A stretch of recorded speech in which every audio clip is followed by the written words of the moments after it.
Alright, it's getting pretty late. Last video of the night for sure. This is called, the story quest is Buried Memory, given to us by Young Varshan. We are in Razatan, just where we have all these little trees that produce silk and fruits, and we just talked to the young boy and his sister, whose names I will probably never remember, but here we go. I believe Zero's time here has been rewarding, and 'twas in no small part due to your company. My thanks for agreeing to join us. Come, let us return to Megaduta. When I have my... So, okay. I'm used to having the headphones on. I'm used to cocking them to the point where, like, the left headphone is on, the right headphone is completely off, just, like, to the front of my ear. And that's how I've gotten used to doing accents, trying to do different voices, etc. With these earbuds, when I have an earbud in my left ear, because I'm used to kind of that ear being plugged and the right ear not being plugged, the voices are doing okay. They feel like I've been doing it the whole time. When I switch to my right earbud, it's an entirely different ballgame. So I think for the most part, I'm gonna keep, unless the cutscenes have voice actors, I'm gonna be keeping that right earbud just out of my ear. So like I can't hear anything in game. Music. I mean, I've heard this music so often that it's not a big deal. But I think that's my plan from now on. We'll speak to the Megaduta attendant. Welcome back, Mistress Valkyr. Will you be heading to the guest chambers? Yes. If there's a cutscene... Yep. Earbud in just in case. Some chatter we're not privy to at the table. So, what are your impressions of Razatan? Why does his voice sound different to me all of a sudden? Like a different voice actor. Maybe it's just me. There's a lot of mortals.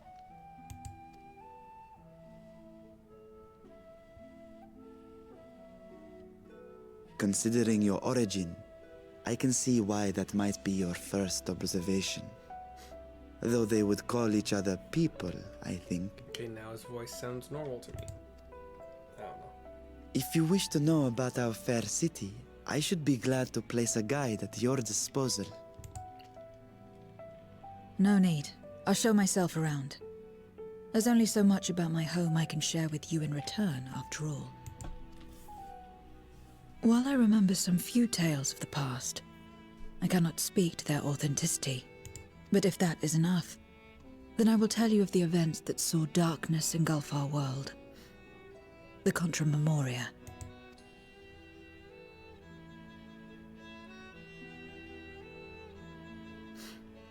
We are all ears. Please.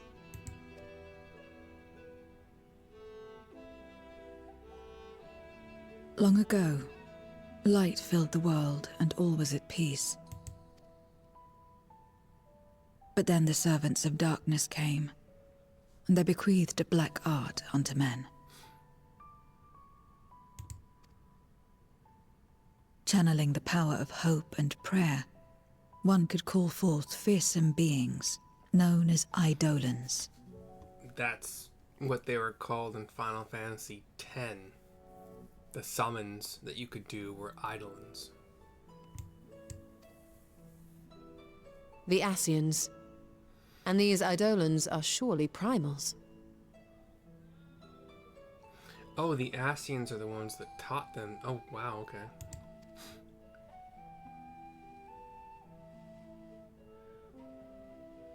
Then you have faced the same, and understand that when an Eidolon is birthed, strife follows. And in such strife, the weak are the first to suffer.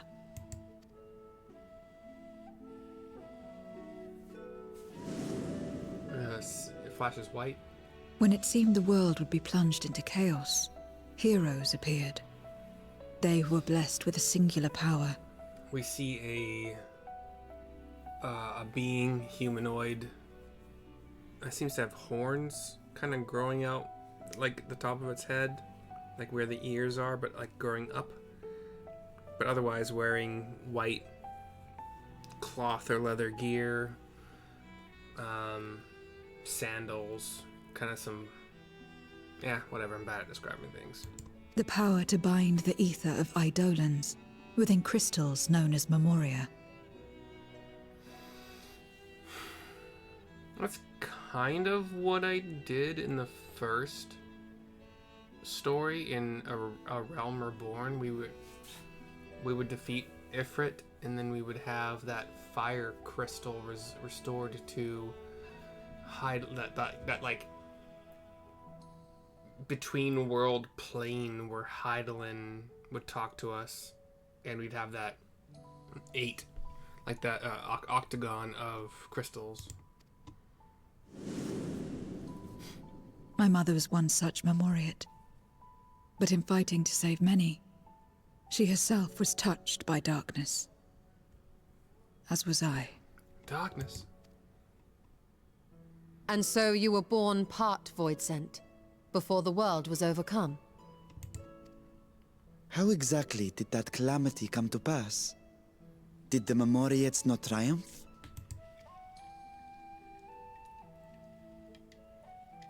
They did. They expunged the seeds of chaos and restored the peace, only to find themselves seduced by the darkness they had sealed.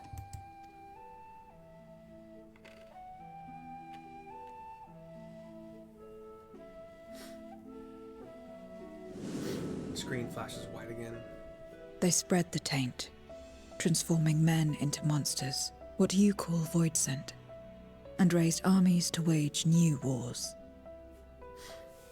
We seem to have one of the heroes wielding one of the crystals that Zero turns these Voidsent into, and commanding a winged bat-like Voidsent, which we actually have ridden, like it's Zero's riding, flying mount thing that can carry all of us, a demon, and a little like a hound, not a little hound, a hound, and this hero with like eyes that are shining white as if possessed, holding the crystal above, is commanding those three against like a dark paladin person.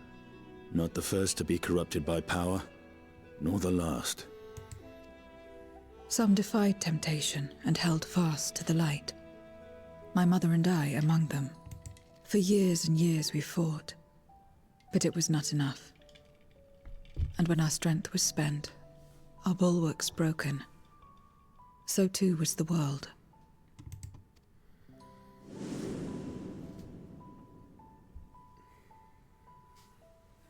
The flood of darkness.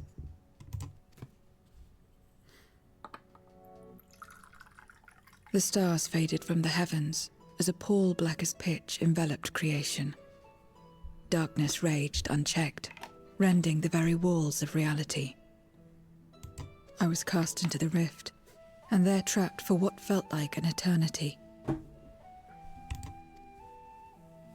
Until I came upon a crack. Tiny, infinitesimal, but enough for me to squeeze through. And find my world changed beyond recognition, into the lightless waste you saw. So that is how you were able to escape becoming a Voidsent in full.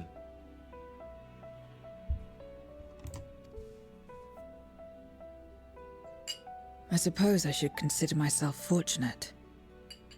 Were I like most others, I wouldn't have lasted a day before being devoured. We, the lost, are better equipped to survive in a lost world.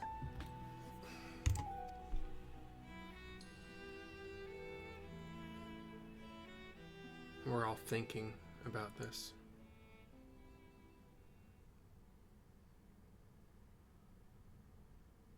A lost world, you say? I wouldn't be so sure.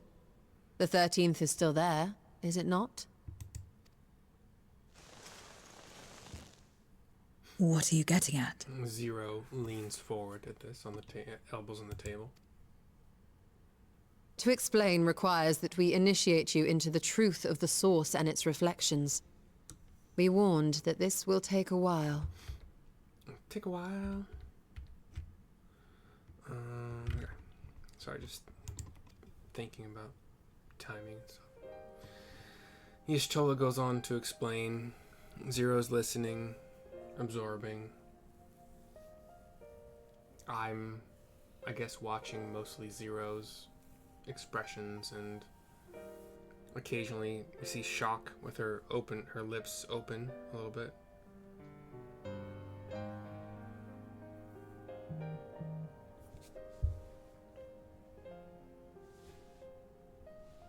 Then, unlike the worlds that have been rejoined, mine still... The Oracle of Light prevented the first from being completely overcome. So the situation may not be completely identical to that of your 13th. But the fact remains that we were able to restore a measure of balance to a world brought to the brink of destruction. Which gives me cause to hope there may be a way to restore light and life to the 13th.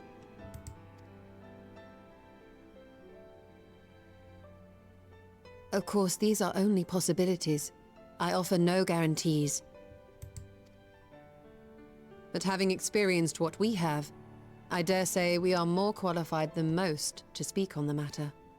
It's interesting to me that all of this is still part of Endwalker. Like, there's the main storyline of Endwalker, and you finish it, and they do the credit roll, and that was the longest video I've ever done. And there's still all of this also. Like, okay, then whatever. Oh, yeah. Wait, I don't understand. Why would you say these things? As if you mean to... But the sole reason you came to the Void was... To find a dragon, aye. And in light of what we've seen, we'd be fools to strive for more. But we Scions, former Scions, begging your pardon, have a habit of not leaving well enough alone. And old habits die hard, don't they, my friend? Mm-hmm. I nod with a small smile. Restoring the light would serve our efforts to find and free Ashdaya. There is no reason not to try.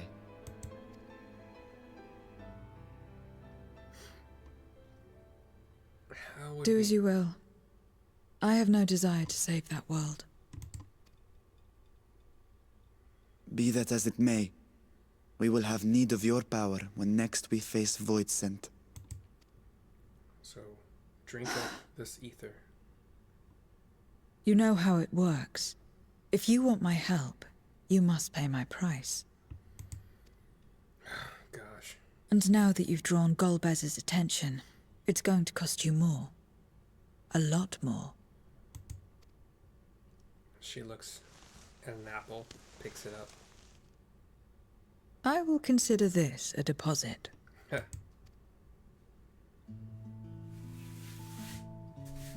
Everybody has little smiles on their face now. There's pizza and kebabs, drinks, wine, salads, cheese. Zero is still just holding that apple while everybody else has all the other libations.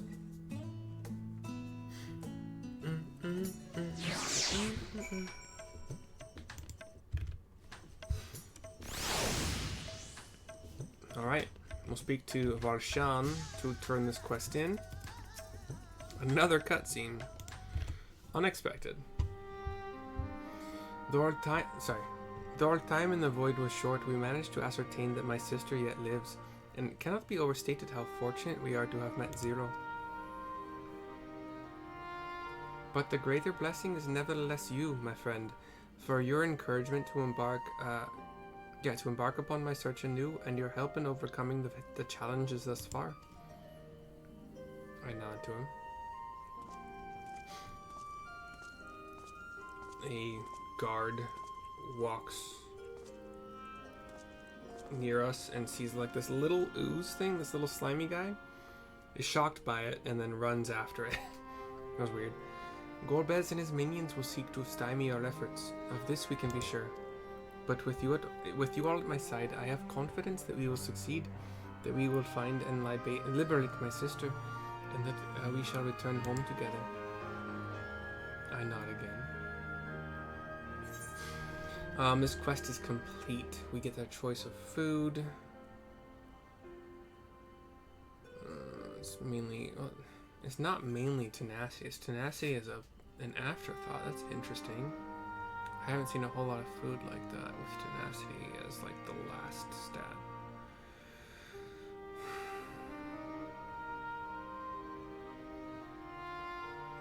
Interesting. So like you get interesting crit with a skill speed buffer, spell speed with a piety buffer, so like a healer, you know. Crit with a spell speed buffer, so a caster. I wonder if in this part of the expansion they're starting to realize that a lot of people don't do tenacity really. They want to go for and that's weird to me. I like tenacity. I just want to take less overall damage, and tenacity also, I think, for a tank makes you do more damage. Only when you're in tank stance for all the benefits you get from it. But anyway, since tenacity is a secondary stat, I think I'd probably do spell speed piety. I'm gonna do that. The quest is complete. There is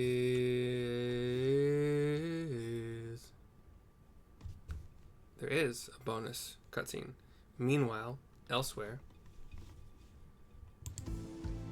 we're back at that throne with the 4 portals, and now only 2 of which are occupied, the fire and water.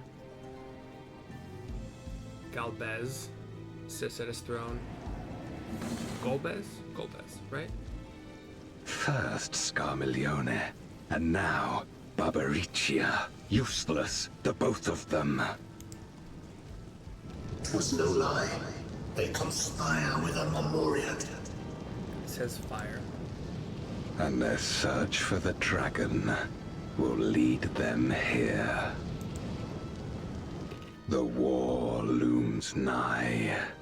We cannot allow these interlopers to interfere. If I may, my lord, I have a plan to eliminate them. Alright, fire coming at me next. In order to guarantee its success, however, I will require Cagnazzo's cooperation. Well, that was an interesting pronunciation. So, Charlie A. G. Nancy A. ZZO. Cagnazzo is how he pronounced it, though. I think, right? If there's sport to be had, then I'll play along. As much as I dislike following your lead, I have no patience for screaming. And that is Cagnazzo, the water thing. Well and good to have confidence, but do not forget the cost of failure. The cost of failure is to be no more, to be turned into a crystal forever. Like, how would they not Rest know? assured, I will see the dream to fruition. Even should I be consumed by my own flames, I will pave the way for one and all. Then I will trust in your oath and your plan. We will give you cause to rejoice, my lord. This I vow. You know what's funny? I know it's a video game, so things are proceeding as the story that's written dictates, but if all 5 of them had attacked at once, problem solved. Instead, stupidity. But, yeah. Or overconfidence. Some excitement for a change. Fire and water both sink into their platforms. Golbez stands. Bulky, awesome, dark armor. Little gold filigree and silver filigree here and there. No sacrifice is too great. Even should my 4 archfiends be lost, I will not halt my steps.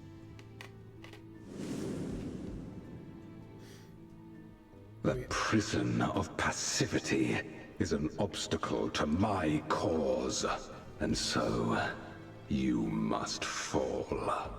This weird flashback of Golbez about to strike down a white-robed figure who's supplicating. What irony that the blessed damned should set us free. And then the screen flashes black. And we're back to Golbez walking.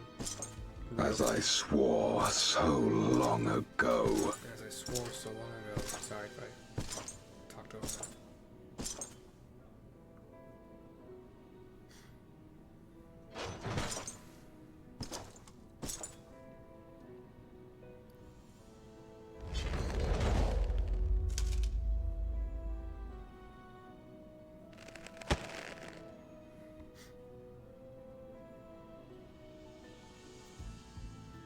The gate lies open.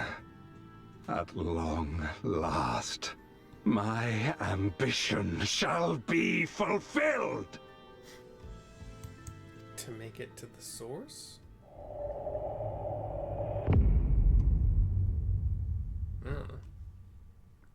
We'll see. Alright. That quest is over. The final cutscene is over. I'll see you next time.